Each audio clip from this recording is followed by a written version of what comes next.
Welcome to Bending the Curve, where we highlight successes, achievements, and results on climate change, clean energy, and other environmental issues you care about.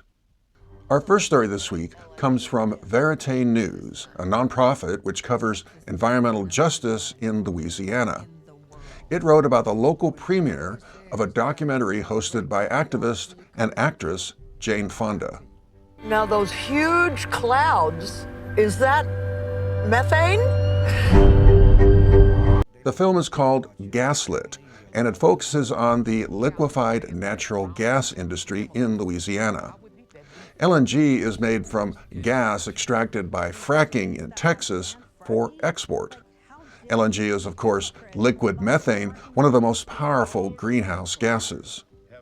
Many of the export facilities are in what local people call Cancer Alley. It's an 85-mile stretch of the Mississippi River with hundreds of petrochemical plants, where rates of cancer and birth defects in low-income African-American communities are much higher than normal. Fonda says the LNG plants are destroying jobs and a way of life. The oil companies call these communities sacrifice zones. Just never mind, they're just poor people of color, black people, don't pay any attention. They don't care. It's all about greed, and it's all being exported. All of the drilling and the fracking and the transporting is all to export this stuff to countries around the world who don't realize the destruction that it's causing. The film has won several awards, including Best Documentary Feature at the 2026 Santa Barbara International Film Festival. The film was produced in partnership with the environmental group Greenpeace USA. Our second story focuses on a bill to improve America's resilience against natural disasters. It's a study in how climate change is falling off the legislative radar and disappearing from politics in 2026. The bill is called the National Coordination on Adaptation and Resilience for Security Act, or NCARS. Under the bill, the federal government would reorganize the way it plans for natural disasters, such as hurricanes, floods, and heat waves. NCARS is co-sponsored by California Representative Scott Peters and Alaska Senator Lisa Murkowski, among others. In a 2019 speech, Murkowski said her state was ground zero for climate change. The Arctic is warming 2 to 3 times the rate of the rest of the world.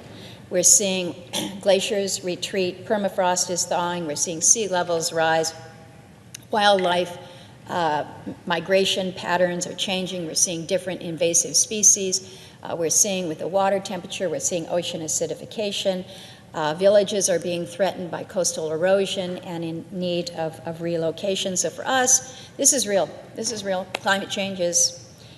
And if you don't want to use the word climate change, you don't have to use the word climate change, but just come up and take a look, because something is happening. But the bill shows how the climate may be less important to lawmakers these days.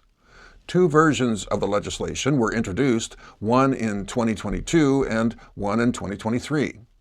The word climate figured high in the rhetoric, appearing in the name of the 2022 bill and 31 times in Representative Peters' news release about it. But the word was dropped in the second version's bill name, and it appeared just 15 times in the 2023 edition of the news release. This year, you have to look hard for the word. It shows up just 13 times in Peters' 2026 announcement.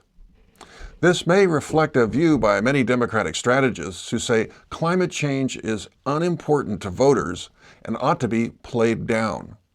There's even a phrase for it: climate hushing. But if today's heat domes and wildfires mean anything, it's that our planet is screaming at us that climate should be our top priority. Our third story comes from Seattle public radio station KUOW-FM. The station profiled a local inventor who's found a way to convert a gasoline-powered small pickup or family SUV into an electric vehicle. Hi folks, I'm Tom Gurski, founder and CEO of Blue Dot Motorworks. I earned a degree in mechanical engineering from MIT and have spent the past 25 years turning new and impactful technologies into products.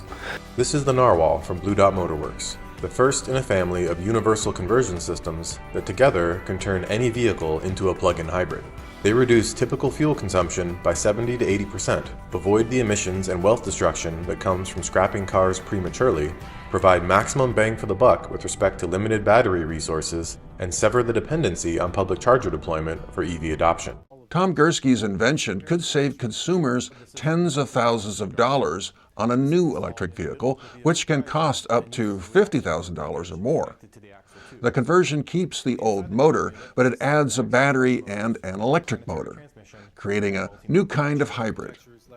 All this would cost a typical owner $6,000 to $10,000. Whether a conversion makes good financial sense depends on where you live. The smaller your electricity bill, the more likely you'll save money with the conversion. The age, make, and model of your older car also makes a difference. Is it worth sinking 10 grand into an old car to make it last longer? Maybe, maybe not. But it might help the planet. Our next story on Bending the Curve comes from Canary Media, a popular environmental news site. The story highlights a new program in Massachusetts from Haven Energy, a company offering residential battery backup systems. These systems can cost $15,000 or more, and although some states and utilities offer rebates and other discounts, the paperwork can be daunting. Haven Energy is one of several companies, including Tesla, offering a new leasing option for homeowners. Battery backup is useful in rural areas or regions at higher risk of power outages, which can play havoc with homes that depend on uninterrupted power.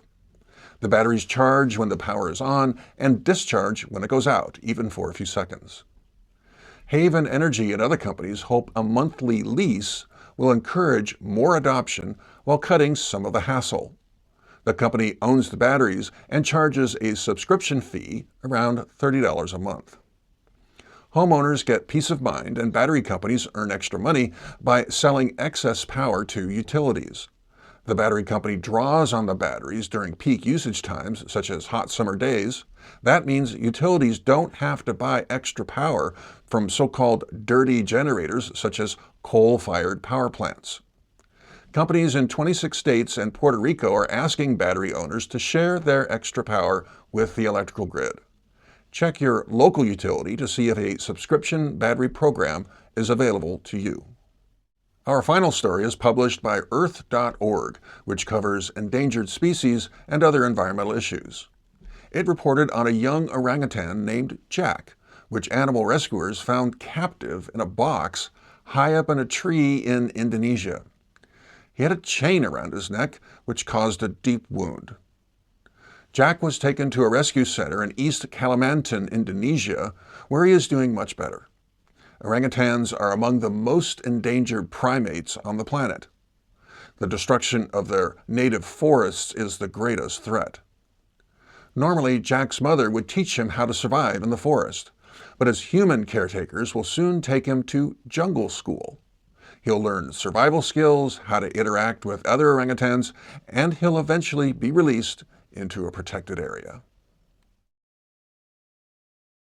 Thanks for watching this edition of Bending the Curve. We'd love to read your comments. Tell us about a story you think is important. Until then, please like, subscribe, and hit the notification bell for our next edition.